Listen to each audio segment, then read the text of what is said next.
So this is my review on Spider-Man Brand New Day. I won't do any spoilers, this is a spoiler-free review, but this is my kind of perspective on what I thought of the film. Now, this film took me back and it made me feel like a kid again. And at the same time, there's so much level of elements and components that you kind of feel like it was a hardcore passion project.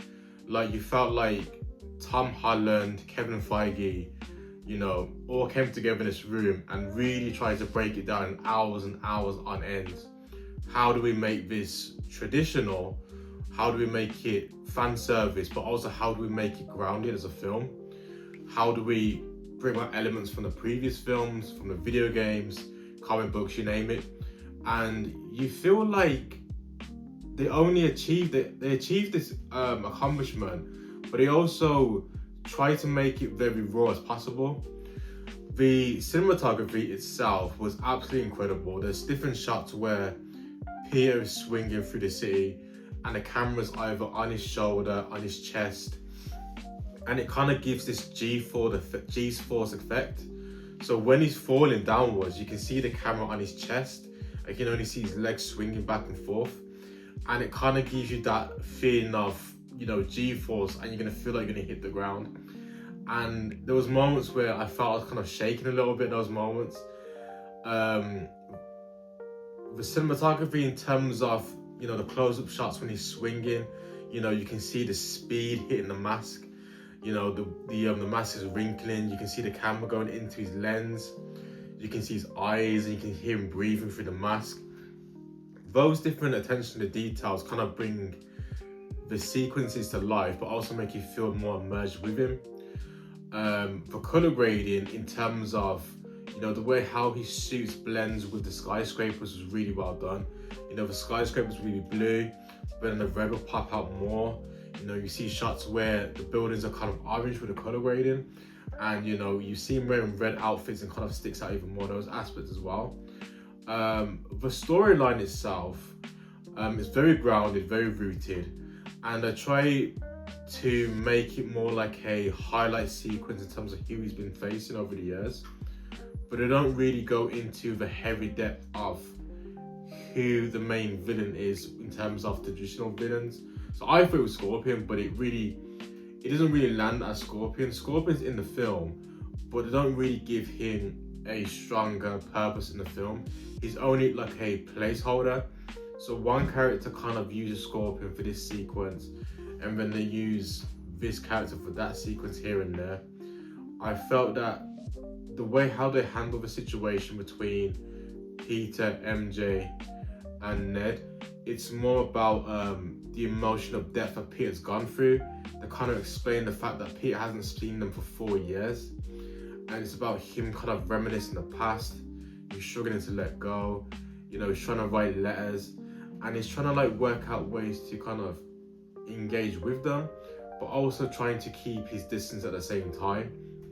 And they do create a point where Peter does interact with MJ a lot, but they kind of handle a situation where it's not what Peter thinks, but it kind of gives him closure in a way, because he can still get access to them the more he thinks. And you can kind of see where he was overthinking a lot in the film. His relationships with the Punisher, it's a lot of philosophies and moral ground. So the Punisher has his perspective on how he handles situations. Peter has his perspective, and they tend to clash really heavily on what's the right thing, what's the wrong thing. But at the same time, when it comes to emotional support, when Peter feels a certain way and tries to close him off, the Punisher calls him out for it and kind of says you don't have to do it that particular way. And then when the Punisher tries to close him off in a certain way emotionally, that's when Peter becomes more supportive and tries to explain to him you don't have to close yourself off from that perspective as well. And I really like that dynamic between the both of them. And by the end of the film, they become really comfortable with each other to the point where they make jokes and they try to see where they are as friends. The Hulk was in it, not for long, but Bruce Banner was more of a supporting character for only a moment. But when they get through that situation, They then introduce the Hulk, and they kind of explain how he kind of activates back into the Hulk with one particular character.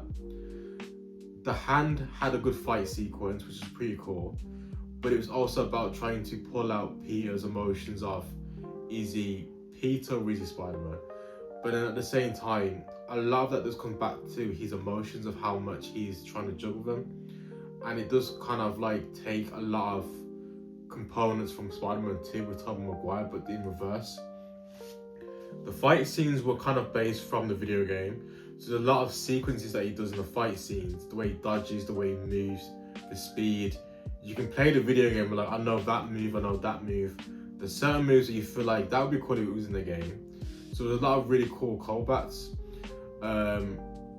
Black Widow's in it only for like a short period, but the way how he interacts with her and the way he dresses, it kind of calls back to the video game itself as well. So you see this one scene, you're like, that's from a video game.